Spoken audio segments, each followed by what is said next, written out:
nota económica del día y probablemente de este 2015 es el anuncio que hizo hoy temprano en el Palacio Nacional el secretario de Hacienda Luis Videgaray con respecto a los ajustes del presupuesto. El racional detrás de estos ajustes lo explicó el secretario de Hacienda hablando justamente del cambiante panorama internacional, tomando en cuenta la política monetaria de Estados Unidos, los bajos precios del petróleo. Esto es parte de lo que dijo el secretario. El entorno económico internacional se ha deteriorado significativamente en las últimas semanas debido a los siguientes factores. En primer lugar, una drástica caída en el precio del petróleo a nivel internacional que, según las previsiones de los mercados y los analistas, tendrá una duración más allá del 2015 debido a las condiciones globales de petróleo crudo en oferta y demanda. Segundo, la inminente normalización de la política monetaria en los Estados Unidos, lo cual conllevará a un alza en las tasas de interés y por lo tanto generará volatilidad y menor disponibilidad de flujos financieros hacia los países emergentes. Y tercero, una desaceleración global en distintas regiones del mundo, acentuada por inestabilidad geopolítica. Y algo que por supuesto no se puede obviar es el contexto político, y es que estamos en un 2015 de elecciones intermedias, y de ahí que esta decisión proactiva, sobre todo porque mencionaba el secretario de Hacienda, tiene un carácter multianual, también demuestra mucha responsabilidad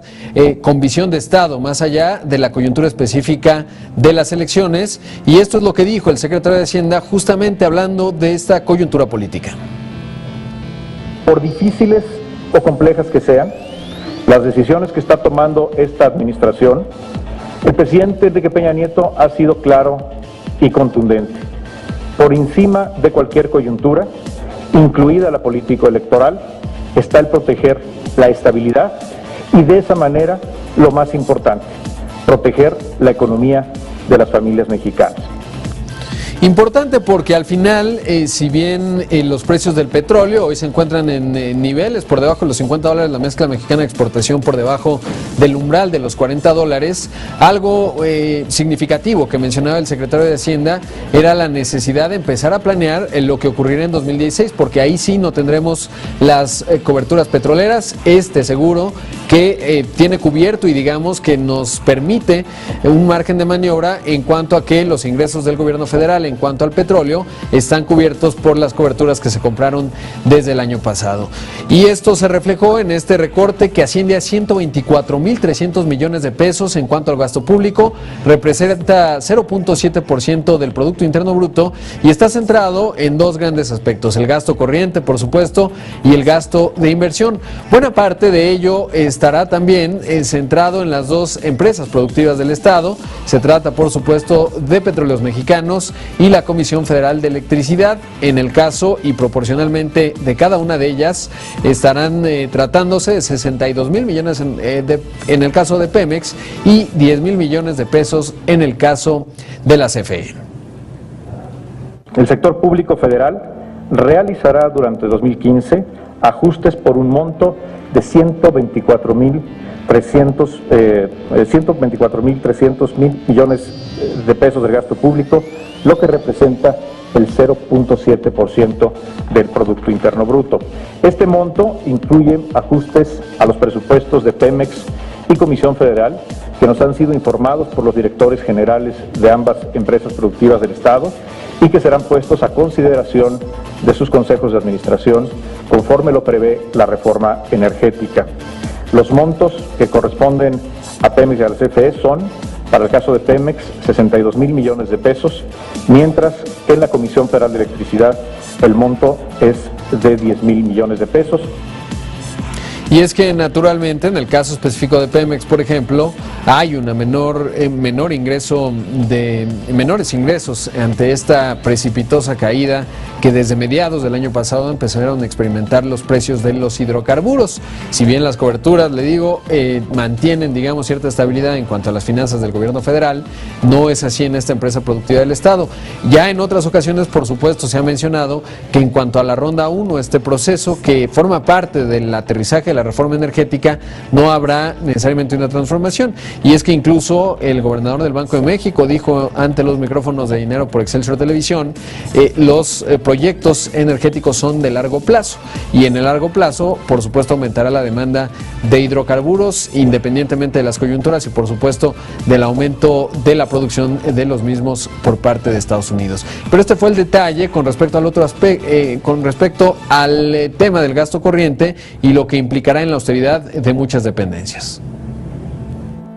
Con respecto al gasto, a la reducción del gasto en la Administración Pública Federal, en las dependencias del Gobierno Federal, este tiene fundamento en el artículo 51 de la Ley de Presupuesto y Responsabilidad Hacendaria. En el caso de las dependencias y entidades de la Administración Pública Federal, el ajuste asciende a 52,000 millones de pesos, de los cuales el 65%, y esto es importante destacar, corresponde a gasto corriente y el restante 35% corresponde a gasto de inversión. Es decir, 2/3 partes del ajuste en el gasto del gobierno federal será en gasto corriente. El ajuste en gasto corriente, que asciende a 34,000 millones de pesos, reducirá el gasto en servicios personales, en el gasto de operación, así como en programas de subsidios. En este sentido, se implementarán medidas de austeridad y disciplina presupuestaria. Y por supuesto, otro de los aspectos tiene que ver, por ejemplo, con el ritmo de repartir televisiones digitales en el apoyo al programa de la transición de televisión digital terrestre. Y este fue parte del detalle de ese componente. Existen algunos programas de subsidios que sí tendrán ajustes, tales como por ejemplo el programa de pensión para adultos mayores, que si bien no afectará a los actuales beneficiarios, tendrá una menor meta de crecimiento. El programa para zonas de desarrollo, el programa para el desarrollo de zonas prioritarias de la Secretaría de Desarrollo Social, y asimismo habrá de disminuirse la meta de entrega de televisiones digitales para el apoyo al programa de la transición digital terrestre. Dentro de las muchas consecuencias que tiene este recorte, por supuesto, se hicieron anuncios relevantes en cuanto a los proyectos ferroviarios, los trenes rápidos, tanto el transpeninsular en la península de Yucatán, que queda suspendido definitivamente, y el México-Querétaro, que ha sido un proceso un tanto tortuoso en cuanto a las bases de licitación, la repetición del proceso, finalmente queda suspendido de forma indefinida. Ahí ya había varias críticas, y es que desde el punto de vista financiero era un proyecto de alto riesgo, considerando que en Europa, donde hay una clase media muy fortalecida, en varias ocasiones estos trenes rápidos han tenido que ser rescatados. El caso más emblemático, el del Eurotúnel, y en un país como el México, en donde domina el autotransporte de pasajeros y que finalmente responde a una estructura de costos mucho más baratos, no parecía que se iba a alcanzar la demanda en cuanto al precio del boleto que se tendría que pagar, y es ahí que finalmente se hace este anuncio. Quiero informarles que se ha tomado la determinación de cancelar de manera definitiva el proyecto del tren de pasajeros transpeninsular en los estados de Quintana Roo y Yucatán, y suspender de manera indefinida el proyecto del tren de alta velocidad México-Querétaro. Estos proyectos que se suspenden o cancelan no solamente por el impacto que tendrían en las finanzas públicas durante 2015, sino sobre todo por la del 2016. Quiero precisar que no se afectará el proyecto del nuevo Aeropuerto Internacional de la Ciudad de México, que continuará conforme a los calendarios y procedimientos previamente anunciados. Te invitamos a seguir cuestionando la información con los siguientes videos.